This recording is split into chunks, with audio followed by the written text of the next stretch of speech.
360. Um giro entre o agro, a cidade e o futuro.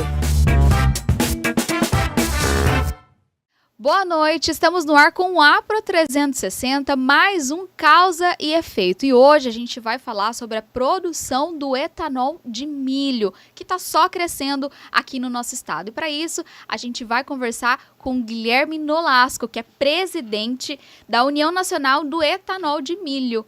É um prazer recebê-lo aqui, seu Guilherme. Obrigado, prazer para nós estar aqui falando com vocês. Somos filhos desta casa, da ProSoja. E é muito bom a gente falar um pouco desse assunto que tanto nos motiva. A gente estava conversando antes aqui previamente que nasceu aqui então na mesa da ProSoja, né? A UNEM, né, União Nacional de Etanol de Milho, é uma entidade aí nacional que hoje reúne aí 98% da produção de etanol de milho do país, nasceu aqui dentro, da mesa da ProSoja. Foi uma iniciativa daqui, uma vez que a ProSoja representa soja e milho aqui em Mato Grosso, né? E estamos instalados aqui, nossa sede é aqui, apesar de ter já um escritório avançado em Brasília, mas temos orgulho dessa história. Que bom.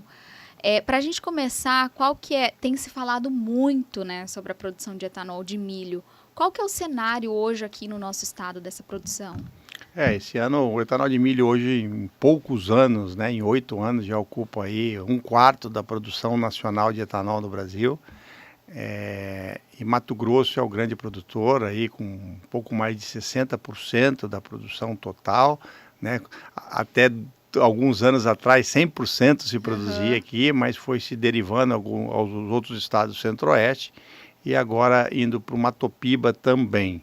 Mato Grosso deverá produzir esse ano em torno de 6 bilhões de litros de etanol de milho, o que demandará aí 14, 15 milhões de toneladas do milho mato-grossense. Quantas indústrias a gente tem instaladas aqui no nosso estado hoje? Quais são as perspectivas aí para os próximos anos?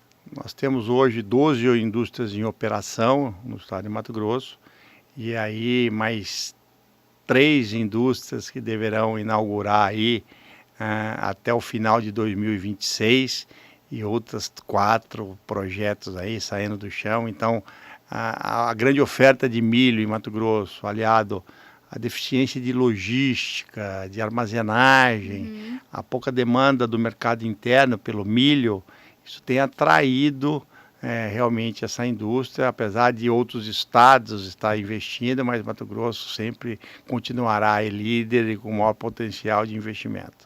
A gente fala aqui no Causa e Efeito que a gente traz sempre o tema e mostra como ele afeta o produtor, mas como afeta o cidadão também. Uma indústria, uma produção de etanol de milho aqui no nosso estado tem impactos diretos para toda a sociedade, né? Com certeza. Na fase de implantação dessa indústria, os canteiros de obras que a gente vê aí, em torno de 1.000 a 1.500 funcionários que são alocados na construção, que geralmente é feito em torno de 24 meses de construção, até 30 meses, e depois disso há uma movimentação toda do setor logístico, do setor de serviços, do setor de funcionários na operação das obras. Então, eu acho que é uma revolução, né? A gente transforma aí excedentes exportáveis em empregos, em impostos, em agregação de valor e traz ao produtor uma previsibilidade de uma indústria que não especula o mercado do milho. Ela se posiciona 1 ano, 2 anos antes, com contratos antecipados de compra de milho.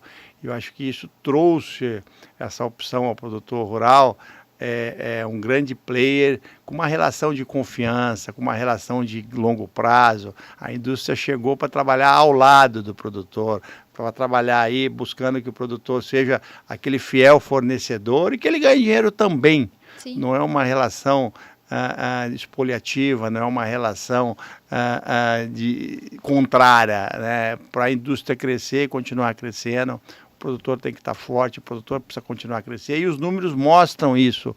O aumento do plantio do milho de segunda safra depois da chegada da indústria do etanol de milho. Eu ia falar exatamente isso, porque na soja a gente fala safra de soja, né? Antigamente a gente falava safrinha do milho, hoje não é mais safrinha do milho, hoje o milho está aí competindo com os números da soja na produção, né? E o resultado vem disso daí, vai ter mais demanda para o milho, né? Com certeza, o crescimento do setor trouxe o crescimento da produção. A gente é muito questionado disso hoje, né? Como é que essa indústria cresce tanto e vai ter milho para isso tudo? Vai ter porque o produtor está investindo, está aumentando sua área de segunda safra, existem áreas de pastagens de baixa produtividade sendo transformadas em agricultura, com a ajuda do DDG, né, o coproduto da produção de etanol de milho, que tem intensificado a produção pecuária e possibilitado produzir mais boi em menos espaço, em menos tempo, mais carne, né? E ao mesmo tempo libera áreas de pastagem para o aumento do cultivo dos grãos num círculo virtuoso de produção de alimentos e biocombustível.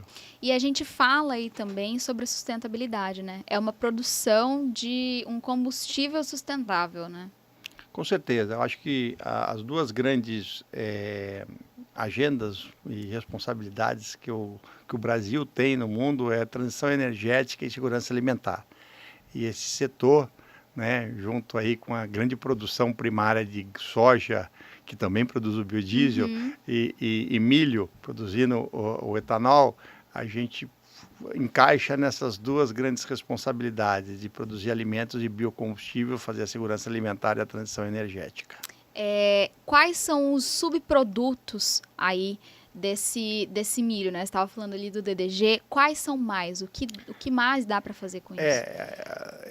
São tão estratégicos e importantes dentro da nossa indústria que nós os classificamos como coprodutos da produção, né? Então é o DDG e o DDGS, que são os farelos, a parte sólida que sobra da produção do etanol, que são transformados num componente altamente proteico e também rico em energia, usado na dieta de bovinos, suínos, aves, peixes e até na ração dos animais de companhia.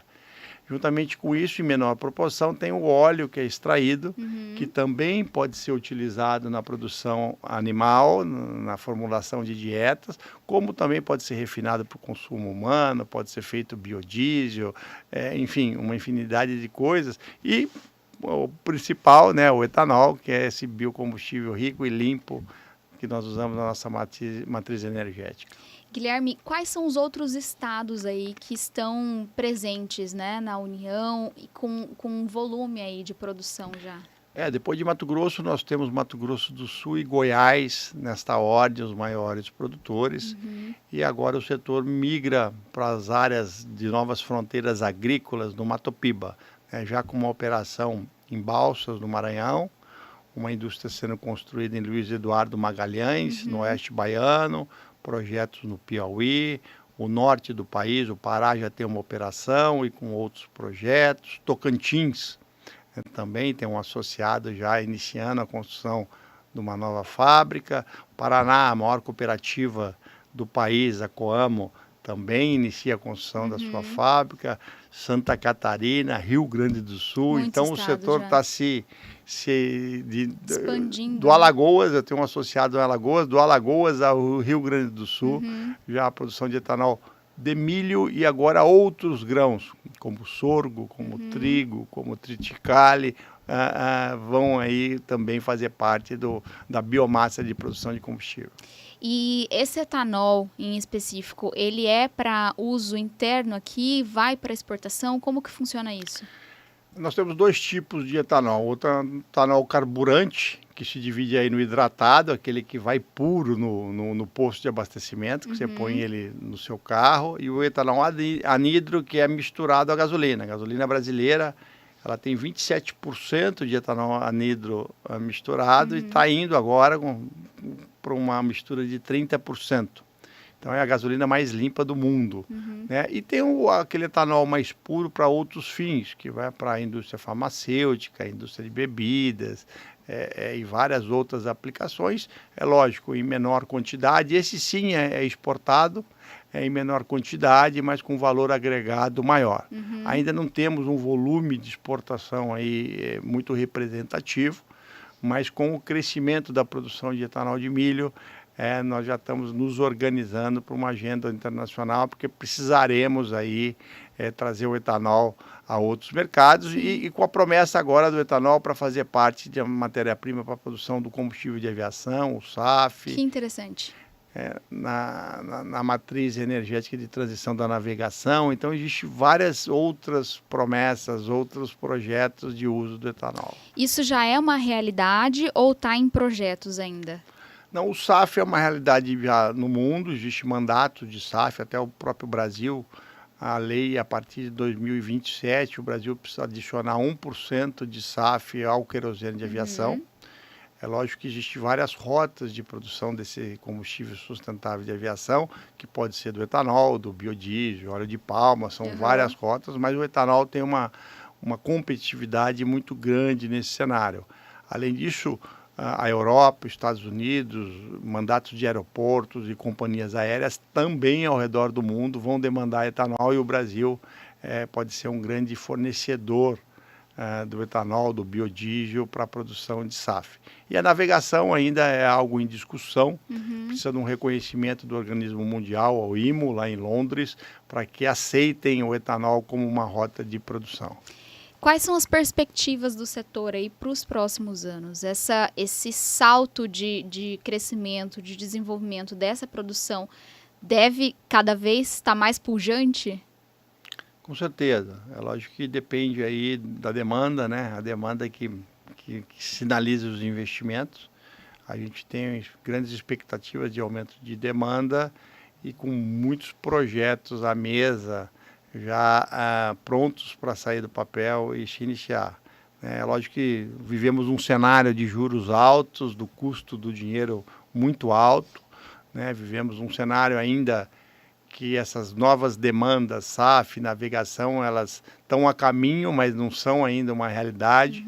Então, o grande desafio do setor, e a entidade trabalha para isso, é a gente poder dosar o investimento com o aumento de demanda, para não colapsar o mercado. Então, isso é extremamente um dever que temos de estar analisando este futuro. Existe um crescimento projetado aí até 2030 de 4 a 5 bilhões de litros de etanol de milho, mas o nosso desafio agora é criar mercado para isso, para que os investimentos sejam sustentáveis ao longo desse período. Aproveitando que você falou aí da UNEM, né? Qual é a atuação da UNEM hoje? A UNEM é a entidade legítima representante desse setor, né, do etanol de milho e outros cereais. A gente tem trabalhado fortemente na regulação desse setor, em políticas públicas de licenciamento ambiental, política tributária, atuamos muito na reforma tributária, conseguimos, o ano passado, a isenção de PIS e CONFIS do farelo de milho, do DDG, em todo o Brasil, uma lei federal que saiu daqui de dentro. Então, a gente tem atuado, estamos chegando da China, acabamos de abrir o mercado chinês para o DDG, um trabalho de 2 anos. O ano passado temos um projeto junto com a Apex Brasil, vencendo o primeiro ciclo de 2 anos agora. Abrimos 18 mercados de exportação de DDG o ano passado. Então, existe toda uma estrutura de comunicação, de assessoria jurídica tributária, um escritório avançado em Brasília, executivos, uma agenda internacional. Então, nós reunimos todo o setor, inclusive as indústrias pré-operacional que estão em construção, são já associadas da UNEM, já fazendo parte desta mesa, entendendo e se relacionando com as indústrias já ativas para se organizar aí, para entrar no mercado. Como que o senhor vê a sociedade recebendo aí essa intensa produção, né, do etanol cada vez mais crescente? Acho que é um setor que está com muita luz, né? Ele cresceu em pouco tempo de forma organizada e muito próximo ao produtor. Isso é importante falar aqui dentro da ProSoja. Nós criamos um relacionamento de confiança, um relacionamento de longo prazo. A gente só pode crescer trabalhando junto com o produtor. Então, trazendo emprego, trazendo renda, trazendo impostos aos estados que ela se instala. Então, a gente tem uma facilidade muito grande de abrir portas, porque é uma relação de ganha-ganha, contribui com a pecuária, contribui com as florestas plantadas, que nós utilizamos aí biomassa de eucalipto para geração de vapor e energia, contribui com o produtor de soja e milho, porque 98% é milho de segunda safra. Então, acho que nós estamos num momento assim, muito, muito especial de relacionamento com o mercado e com a produção primária, e a gente trabalha para manter isso. O etanol de milho é bem recebido aí nos postos de combustíveis? O etanol, depois que sai da indústria e vai para a distribuição, ele é um etanol só, né? A distribuidora Às vezes as pessoas nem sabem que estão utilizando. não sabe, não há uma diferenciação, a molécula é a mesma, seja de milho, seja de sorgo, seja de cana-de-açúcar, né? Então, mas é um etanol de super qualidade e a gente tem, sim, ocupado um grande espaço no Brasil inteiro. O etanol de Mato Grosso vai para São Paulo, vai para o Nordeste, vai para Minas Gerais, vai para o Paraná e abastece o mercado interno de Mato Grosso, que é o etanol mais barato do país. É o único estado que passa o ano inteiro com a paridade competitiva em relação à gasolina e a vantajosidade de se abastecer etanol. Por que isso acontece? Temos muita produção, muita oferta, é um mercado vocacionado, temos uma política pública com o Estado, com imposto menor, o Estado também contribuiu ao crescimento desse setor. Então, nós temos aqui o etanol mais barato do país e a população precisa entender, né? Eu falo muito isso. Qual é o impacto de 1 litro de gasolina na sua região?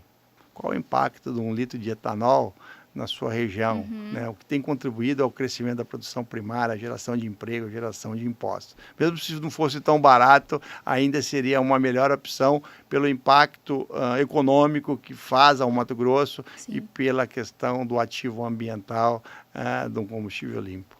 Guilherme, e a gente sempre bate nessa tecla aqui na ProSoja, que é a comunicação, né? Eu acho que o nosso setor do agro, de maneira geral, precisa se comunicar melhor para a sociedade. A gente precisa exatamente isso que o senhor está falando aqui. A gente precisa mostrar que o etanol de milho é o mais barato aqui em Mato Grosso, por conta dessa alta produção que a gente tem. Isso a gente precisa comunicar. Já é uma preocupação de vocês também ali na UNEM? Sim, a gente precisa desmistificar muita coisa, né? Essa semana mesmo eu fui ver um carro para comprar e o vendedor da loja dizendo que era melhor abastecer de gasolina do que de etanol por causa de problema mecânico, isso. São mitos que a gente precisa desfazer. É um desafio, você sabe, você é da comunicação, a gente criar caixas de mensagens e narrativas para atingir e mudar a cultura de algumas gerações, mas é um investimento, não é um custo, é um investimento a comunicação. E a gente tem se esforçado para poder chegar a todos os níveis, né, de consumidores e trazer uma mensagem importante da contribuição, tanto econômica quanto social e ambiental, que o etanol pode trazer, além do benefício aí à produção primária, ao produtor de soja, de milho, de floresta, de pecuária, né, o que a gente tem aí trazido ao mercado. Como que o exterior, os outros países estão vendo, como o senhor analisa que os outros países estão vendo essa produção nossa já? A gente acaba de vir da China, né, e abrimos esse mercado, um esforço muito grande do Ministério da Agricultura, do governo federal, junto com a UNEM, foi um trabalho a 4 mãos, e a gente viu na China que existe uma demanda que pode absorver toda a nossa produção do Brasil. Olha só. Né? E para que isso aconteça, a gente precisa crescer a produção de milho, a gente precisa crescer a produção de etanol, porque não se produz DDG sem produzir etanol. Sim. São diretamente proporcionais as produções, e precisa de políticas públicas para isso. Então, acho que a gente precisa, além da comunicação, o setor de etanol precisa trabalhar muito próximo ao setor de milho, ao setor de soja e milho, para que a gente construa mercados para este etanol, mercados para esse DDG, e que isso estimule o aumento da produção primária, a remuneração do produtor. Nós estamos todos juntos na mesma cadeia de negócio. E a gente precisa, sim, estar aqui, é um sinal disso. A gente precisa estar muito próximos e construindo políticas públicas para que a gente possa crescer toda a cadeia. No entanto, que a ProSoja Mato Grosso é associada da UNEM Uhum. e senta no nosso conselho para que a gente possa discutir o futuro desse setor todos juntos. E eu acho que o mais interessante é falar sobre a agroindustrialização, né?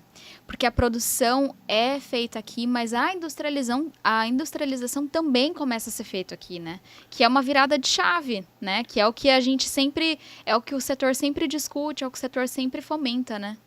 Com certeza. A agregação de valor eu acho que é a segunda virada de página da produção primária, né? Eu acho que o plantio direto, a segunda safra, o avanço da biotecnologia, foi nas últimas décadas o grande propulsor do crescimento da produção de grãos no Mato Grosso. Uhum. Eu acho que a agroindustrialização é o segundo passo e é isso que está acontecendo.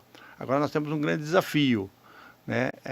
Para mim é logístico, porque nós somos um estado extremamente produtor com baixa demanda, baixo consumo. Sim. E esse etanol tem que ir embora daqui. Uhum. E com a reforma tributária, a tributação será lá no consumo. A gente perde vantagem competitiva, porque hoje a gente tem incentivos fiscais para mitigar o problema logístico. Uhum. Então, acho que o grande desafio que nós temos para continuar crescendo a agroindustrialização aqui em Mato Grosso é novos modais logísticos para que a gente diminua o custo logístico para chegar no consumo e continue competitivo. E esse é um trabalho que nós precisamos fazer todos juntos. E eu acho que não é só em Mato Grosso, né? É um problema logístico no Brasil. Com certeza, porque a gente compensava esse problema logístico com incentivos fiscais. Uhum. Usava de incentivos fiscais para mitigar o custo logístico. Isso vai acabar com a reforma tributária. Então a gente precisa atacar agora o problema é logístico, nós precisamos de concorrência entre modais, integração, e falamos já num projeto de um alcoduto, por que não um poliduto, que Olha, traga que óleo diesel para a produção primária e leve de volta o etanol para o centro consumidor. Acho que esse é o grande desafio, competindo com o rodoviário, competindo com o custo ferroviário, para que a gente tenha competição entre modais, para que a gente possa baixar o custo da nossa logística.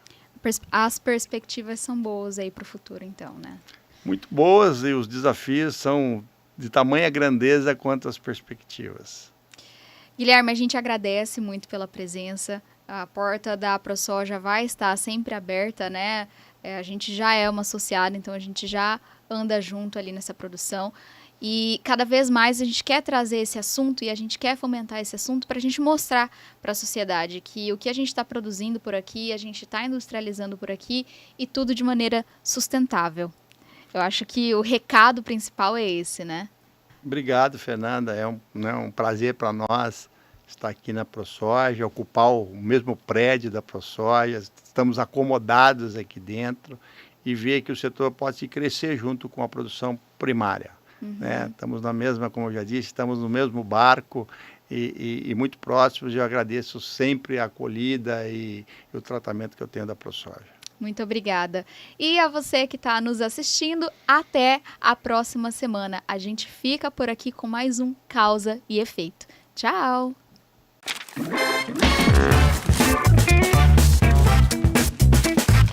Afro 360, um giro entre o agro, a cidade e o futuro.